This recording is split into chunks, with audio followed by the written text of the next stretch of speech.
Ассалаумағалейкум, ардақты ағайын. Мен Аймырзаев Қайрулла, Отырар ауданы Көксарай елді мекенінің тұрғыны. Осы ауылдың қауымдастықтың төрағасымын. Бүгін мынау Түркістан облысының Аманат партиясының қоғамдық көшпелі қабылдауы өтті. Бізде мынау Толағай спорт кешенінде өте бір сапалы іс-сапар жасады деп ойлап отырмыз. Осы халықтың атынан айтатынымыз себебі мынау халықта барып өз мәселелерін шешуге мүмкіндіктері бола бермейді.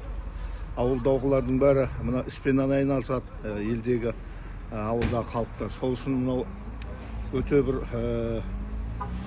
жақсы ұйғарым болған екен. Бұл сонау 22 жылдан бері жалпы естіп көріп жүреміз.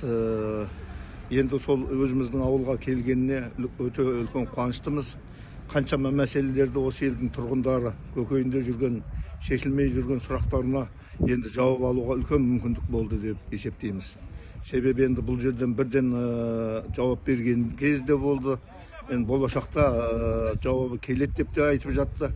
Мен өзім 10 шақты сұрақты бердім. Осы елге қатысты, елдің өтініші бойынша сіз айтыңызшы, жеткізіңізші деген сұрақтарды айттық. Жазбаша болмаса қоңырау шалып жауабын береміз деді. Кейбіріне сол бөлім басшылары, облыстағы келген, әрбір мекеменің басшылары келген, заңгерлер де болды, бәрі келді деп айтуға болады барлық саладан. Сол өте қуаныштымыз. Мына осындай көшпелі қоғамдық тыңдау бола берсе, бұл елге деген өте үлкен көмек болар еді. Себебі мәселені сауаты жетпейтінде халықтың ішінде адамдар болады. Қай жерге баруын, ол контор, ол мекеменің қай жерде екенінде кейде табу қиын болып жатады. Ал мына жерге алдымызға кеп тұрған кезде өзге ішкі сыртқы мәселелерді айтып қалуға үлкен мүмкіндік болды. Ақжол осы Аманат партиясына көптен көп рахмет.